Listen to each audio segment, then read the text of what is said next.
George Bernard Shaw's Pygmalion is a powerful play that explores many important social issues, with class conflict being one of the most significant.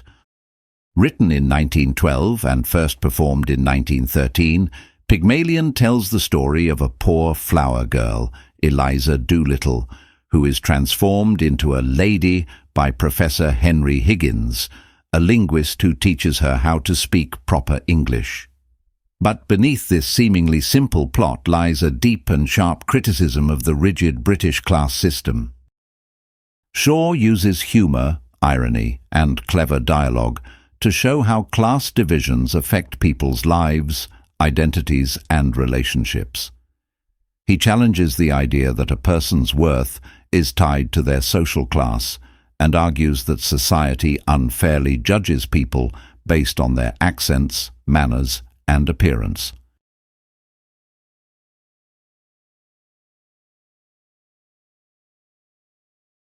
To fully understand the class conflict in Pygmalion, it is important to know about the British class system during the early 20th century.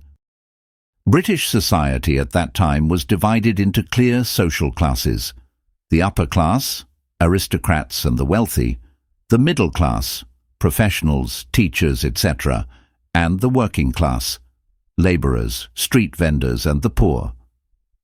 The difference between these classes was not only about money, but also about how people spoke, dressed, behaved, and where they lived.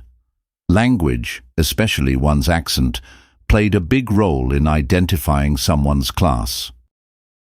People with a proper British accent were considered educated and respectable, while those with Cockney or regional accents were seen as unrefined.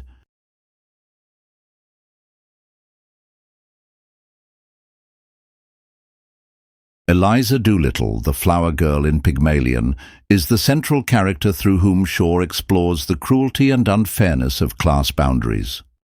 In the beginning, Eliza speaks with a strong Cockney accent, wears shabby clothes, and sells flowers on the streets of London. People treat her as insignificant simply because of her appearance and speech.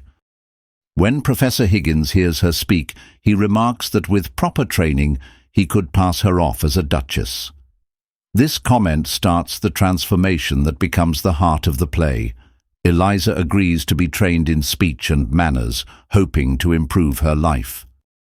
As Eliza learns to speak like a lady, people begin to treat her differently. But this transformation raises important questions. Is she really different? Has she become a better person, or has she simply learned to play a role? Shaw shows that society values surface-level changes more than a person's true character or intelligence.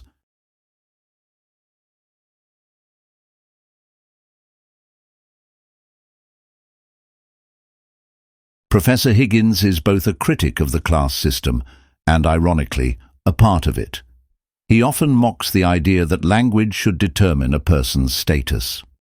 In one of his speeches he says, "The moment I let you sit down in that chair and talk to me as if we were equals, you presume to give yourself airs. Damn your impudence." Although he sees the absurdity of judging people by their accents, he still treats Eliza as an experiment rather than as a human being. He takes pride in creating a lady out of a flower girl, but does not consider her feelings or her place in society after the experiment is over. Critic Nicholas Green in The Politics of Irish Drama notes that Higgins' attitude reveals how deeply the class structure is ingrained, even in those who claim to oppose it. His patronizing treatment of Eliza underlines the conflict between his liberal ideals and social reality. Higgins represents a kind of intellectual who understands social injustice in theory, but fails to act with empathy in practice.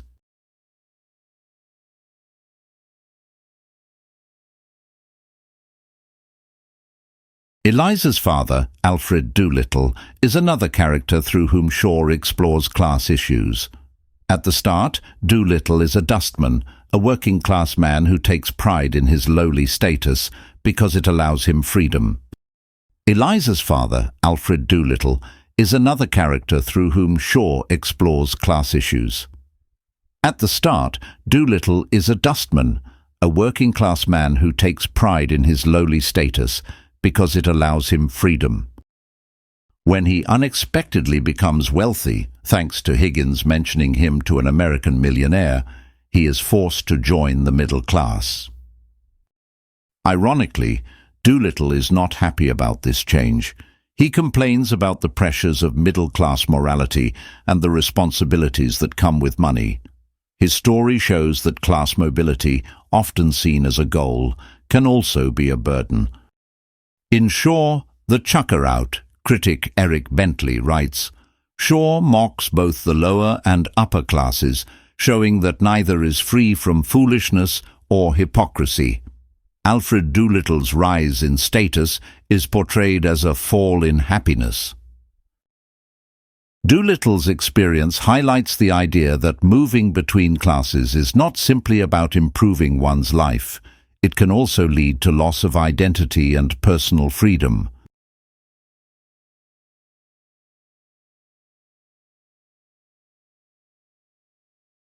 In Pygmalion, Shaw uses symbols like clothing, speech, and manners to show how class is performed rather than inherent. Eliza's transformation is mainly about changing how she speaks and dresses. Once she masters proper English and wears elegant clothes, people believe she is a lady, even though she is still the same person inside. This shows how shallow class judgments are. Shaw is arguing that class is not about intelligence, kindness, or capability, but about appearance and performance. In Shaw and Feminisms, On Stage and Off, author D.A. Hadfield explains, Eliza's journey illustrates how gender and class intersect. Her success depends on pleasing men like Higgins, who define what it means to be a lady. She must act out the role society expects, even if it means losing her sense of self. This criticism adds another layer to Shaw's attack on the social system. Not only is class unfair, but it is also deeply connected to gender roles and expectations.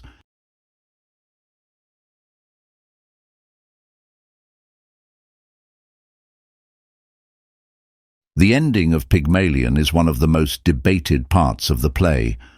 After her transformation, Eliza realizes that she no longer belongs to the working class, but she is not fully accepted by the upper class either.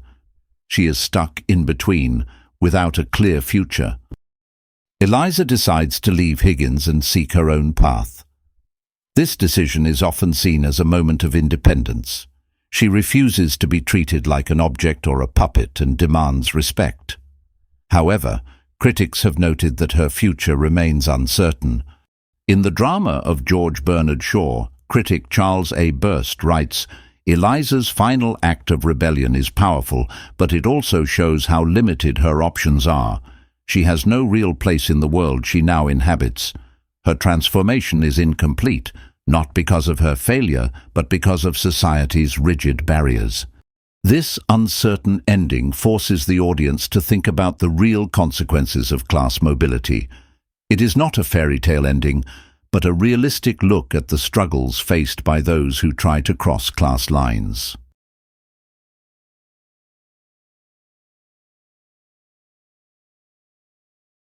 Through Pygmalion, Shaw delivers a clear message. The class system is artificial and unjust. He shows how people are judged not by who they are, but by how they speak and look. He criticizes a society that values appearance over substance and denies people opportunities based on their background. Shaw was known for his socialist views and believed in equality and social reform. He wanted his plays to make people think about serious issues. In Pygmalion, he uses humor and wit to expose the cruelty of class distinctions. In The Quintessence of Ibsenism, Shaw writes, "The real tragedy of the poor is the poverty of their aspirations.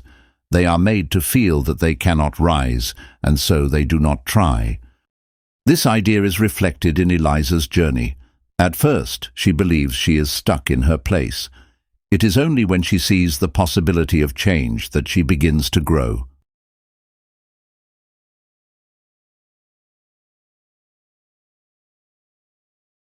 Let's look at how some literary critics have analyzed the theme of class conflict in Pygmalion. Harold Bloom, in George Bernard Shaw, Bloom's modern critical views, emphasizes that Pygmalion is not just about language or manners, it's about power. Higgins has power because of his class and education. Eliza's struggle is to gain not just polish, but power over her own life. Martin Meisel, in Shaw and the 19th Century Theatre, points out, Shaw inherited the tradition of Victorian melodrama, but used it to attack the very system it glorified. Pygmalion is both a comedy and a critique.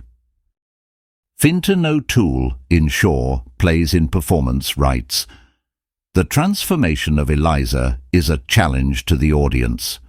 We are forced to question our own assumptions about class and identity.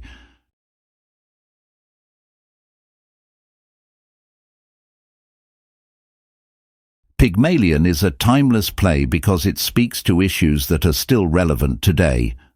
Shaw's exploration of class conflict is both powerful and thought-provoking. Through Eliza's transformation, Higgins's arrogance, and Doolittle's ironic rise, we see how deeply class shapes people's lives. Shaw does not offer simple solutions. Instead, he encourages us to question social norms and to look beyond surface appearances. His play reminds us that every individual deserves dignity and respect, no matter where they come from.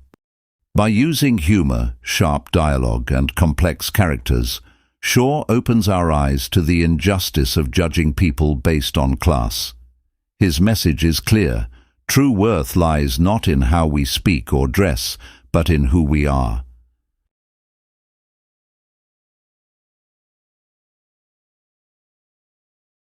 Shaw, George Bernard, Pygmalion, Penguin Classics, 2003. Bentley, Eric, Shaw, The Chuckerout, Applause Books, 1993. Bloom, Harold, George Bernard Shaw, Chelsea House, 1987. Burst, Charles A. The Drama of George Bernard Shaw, Twain Publishers, 1973. Meisel, Martin, Shaw and the 19th Century Theatre, Princeton University Press, 1963. O'Toole, Fintan, Shaw, Plays in Performance, Methuen, 1982. Hadfield, D.A. Shaw and Feminisms, On Stage and Off, University of Florida Press, 2013. Green, Nicholas, The Politics of Irish Drama, Cambridge University Press, 1999. Shaw, George Bernard, The Quintessence of Ibsenism, Dover Publications, 1994.